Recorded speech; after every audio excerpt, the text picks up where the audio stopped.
మన తెలంగాణ రాష్ట్రంలో ఎల్లమ్మ కళ్యాణంతోనే మనకి బోనాలు ప్రారంభమవుతూ ఉంటాయి.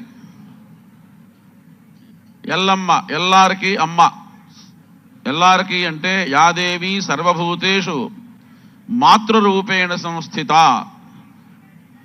సమస్త ప్రాణివర్గానికి కూడా తల్లి రూపంలో అమ్మవారు అందరికీ కూడా ఉంటుంది. ఆ విషయాన్నే మనకి మహర్షులు లలితా సహస్రనామంలో అనేక కోటి బ్రహ్మాండ జనని అనేటువంటి ఒక నామంతో అమ్మవారు నమస్కారం చేస్తారు. 1000 నామాల్లో ఒక నామం అనేక కోటి బ్రహ్మాండ జనని.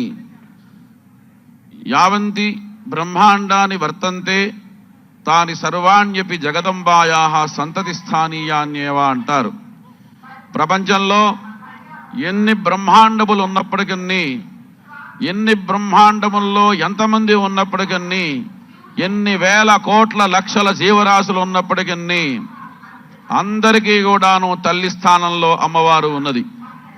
అటువంటి అమ్మ మన భాగ్యవశం చేత మన భాగ్యనగరంలో బలకంపేటలో స్వయంభూగా వ్యక్తమైంది. సుమారు 600 సంవత్సరాల క్రితం ఒక రైతు సేద్యం చేస్తున్న సమయంలో నీటి కోసం బావి తవ్వుతుంటే ఆ బావిలో అమ్మవారు ఆవిర్భావం జరిగింది. నాటి నుంచి నేటి వరకు దినదిన ప్రభాధమానం జరుగుతూ అనేక రకాలైనటువంటి భక్తుల్ని అమ్మవారు అనుగ్రహిస్తూ నాటి నుంచి నేటి వరకు అత్యద్భుతంగా విరాజమానమవుతూ ఉన్నది. ఆ అమ్మ యొక్క దివ్యానుగ్రహం చేత మనమందరం కూడాను ఆయురారోగ్య భోగభాగ్యాలతో ఉండాలి అంటే అమ్మకి జరిగేటువంటి సేవా కైంకర్య కార్యక్రమం భక్తితో, శ్రద్ధతో, ఆదరంతో, అభిమానంతో చేయాలి. దానికి సంబంధించిన తగు ఏర్పాట్లు ఆగమశాస్త్రం ప్రకారం ఏ విధంగా శాస్త్రం మనకి అనుగ్రహించిందో, ఏ విధంగా శాస్త్రం సూచించిందో, ఏ విధంగా శాస్త్రం ఆదేశించిందో, ఏ విధంగా శాస్త్రం మార్గదర్శనం చేసిందో ఆ ప్రకారంగా మన దేవాలయంలో ఈ రాజవీధి యందు అత్యంతమైనటువంటి సుందరంగా, వైభవంగా, ధగద్ధగాయమానంగా విరాజిల్లుతూ ఉన్నటువంటి ఒక అద్భుతమైనటువంటి కళ్యాణ మండపాన్ని ఏర్పరిచి ఆ కళ్యాణ మండపం యందు అమ్మవారిని, అయ్యవారిని ఈరోజు ప్రాతకాలంలో బ్రహ్మముహూర్తంలో ప్రత్యేకమైనటువంటి అభిషేకాదులన్నీ కూడాను నిర్వర్తించి అయ్యవారిని, అమ్మవారిని తీసుకువచ్చి సాధారణంగా మంగళవాయిద్యములతో, వేదఘోషతో తీసుకువచ్చి కళ్యాణ మండపం యందు ప్రవేశపెట్టి అనేక రకాలైనటువంటి భక్తులు సమర్పించినటువంటి నగలతో, మణులతో, మాణిక్యములతో, పూలహారములతో, వస్త్రములతో అమ్మని, అయ్యవారిని అలంకరించారు. లోకంలో ఎవరైనా సరే ఏ స్థానంలో ఉన్నా, ఏ స్థాయిలో ఉన్నా పెళ్ళి అనంగానే ఉన్న దాంట్లో అలంకారం చేసుకోవటం అనేటువంటిది మన సంప్రదాయం. అది ఉత్తర భారతదేశం కావచ్చు, దక్షిణ భారతదేశం కావచ్చు, ఎక్కడైనా సరే పెళ్ళి అనంగానే ఎవరైనా సరే అలంకారం అనేటువంటిది అత్యంత ముఖ్యమైనటువంటి విషయం. ఆ పరంపరలో అయ్యవారికి, అమ్మవారికి చక్కగా కూర్చోబెట్టి అనేక రకాలైనటువంటి ఆభరణములతో చక్కగా అలంకారం, దివ్యమైనటువంటి భవ్యమైనటువంటి అలంకారాన్ని అక్కడ అర్చక స్వాములు ఏర్పాటు చేస్తూ ఉన్నారు.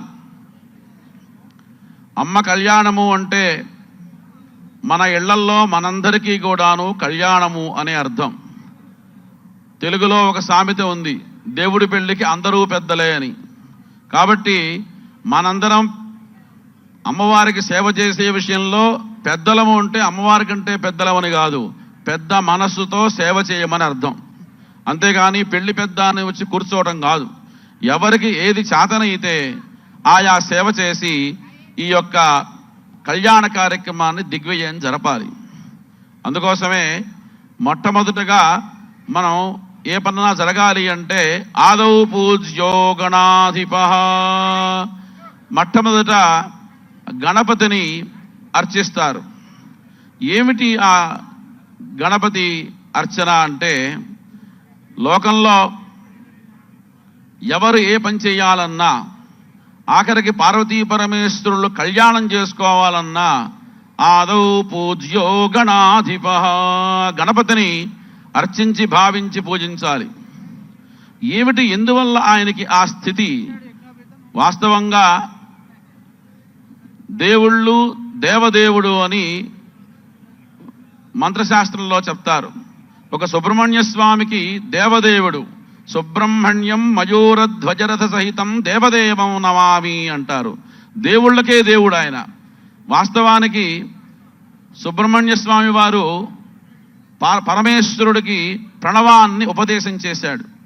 ఆ స్థలమే మనకి తమిళనాడులో స్వామిమలై అని చెప్తారు పురాణాల్లో. మరి అంతటి స్థానంలో ఉన్న సుబ్రహ్మణ్య స్వామి కంటే ముందుగా మరి ఆదౌ పూజ్యో గణాధిపః, ఎందుకు ఈ గణపతిని అర్చించాలి అన్న ప్రశ్నకి మనందరం కూడాను ఇక్కడ ఒక పరమ రహస్యమైనటువంటి విషయాన్ని మనం తెలుసుకోవాలి. ఏమిటి ఆ రహస్యం అంటే, పార్వతీ పరమేశ్వరులకి అత్యంత వైభవంగా వివాహం జరిగింది. ఆ వివాహం జరిగిన తర్వాత కైలాసంలో చక్కగా ఆనందంగా ఆ పార్వతీ పరమేశ్వరులు జీవనం చేస్తున్నారు. ఆ సమయంలో ఒక రోజున పరమేశ్వరుడు రాక్షస సంహారార్థమై బయటికి వెళ్ళారు.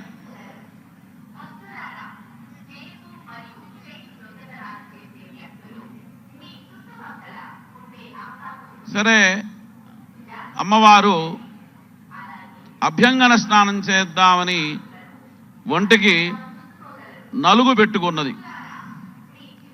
ఆ నలుగు పెట్టుకున్న సమయంలో అలా పరమేశ్వరుడు గురించి ధ్యానిస్తూ ఆ నలుగుని శరీరం మీద నుంచి తీస్తూ తీస్తూ తీస్తూ ఒక బొమ్మలాగా ఒక అద్భుతమైనటువంటి సుందరమైనటువంటి బొమ్మను తయారు చేసింది. అయితే ఇక్కడ ఒక రహస్యం ఉంది. ఆయన పుట్టినప్పుడు, గణపతి స్వామి పుట్టినప్పుడు పరమేశ్వరుడు ఇంట్లో లేడు. అమ్మవారి మీద ఉండేటువంటి శరీరం మీద ఉండేటువంటి నలుగు పిండితో తయారు చేసింది. లోకంలో ఎవరైనా పిల్లవాడు పుడితే, పిల్లవాడు కానీ పిల్ల కానీ పుడితే మనం సహజంగా ఓ పేరు పెడతాం, 11వ రోజు 21వ రోజు. మరి ఈ వినాయకుడికి ఎవరు పేరు పెట్టారు, ఏమని పేరు పెట్టుంటారు? ఏదో పేరుతో పిలవాలి కదా, ఏదో ఒక పేరుతో పిలవాలి. శ్రీకృష్ణ స్వామికి మహర్షులు పెట్టారు పేరు, రామచంద్రస్వామికి దశరథుడు పేరు పెట్టాడు. కానీ వినాయకుడికి ఎక్కడా పార్వతీ పరమేశ్వరులు కూర్చొని నామకరణం బాలసార చేసినట్టుగా పురాణాల్లో ఎక్కడా లేదు. విఘ్నాలకి నాయుడు కాబట్టి వినాయకుడు ఉన్నారు, ఒకటే దంతం ఉంది కాబట్టి ఏకదంతుడు ఉన్నాడు, తొండం పక్కే తిరుగుతుంది కాబట్టి వక్రతుండు ఉన్నారు, చాలా పెద్ద పొట్ట ఉంది కాబట్టి లంబోదరుడు ఉన్నారు. ఇట్లా రకరకాల పేర్లు మనకు కూడా వస్తాయి. ఎమ్మెల్యే గారంటారు, మినిస్టర్ గారంటారు, అసలు పేరు ఏదో ఉంటుంది కదా. ఏమిటి ఆ అసలు పేరు అంటే దాని గురించి చెప్తారు. ఏమిటయ్యా అంటే, శరీరవత్తు లభః వల్లభః, ఆమె శరీరం నుంచి శరీరం లాగా శరీరం వలె ఆవిర్భవించును కాబట్టి ఆయన్ని మొట్టమొదట పార్వతీ అమ్మవారు వల్లభ అని పిలిచింది. అందుకోసమే వల్లభ గణపతి అని మనకి ఉపాసన చేస్తూ ఉంటారు. అటువంటి ఆ వల్లభ గణపతి ఆదౌ పూజ్యో గణాధిపః, మొట్టమొదట ఆ గణపతి పూజని మన ఆచార్య స్వామి వారు ఏర్పాటు చేసుకొని మొదలు పెట్టబోతున్నారు. ముందుగా స్వస్తి వాచనంతో ప్రారంభం. ఓం నమః ఆగ్నే వర్చో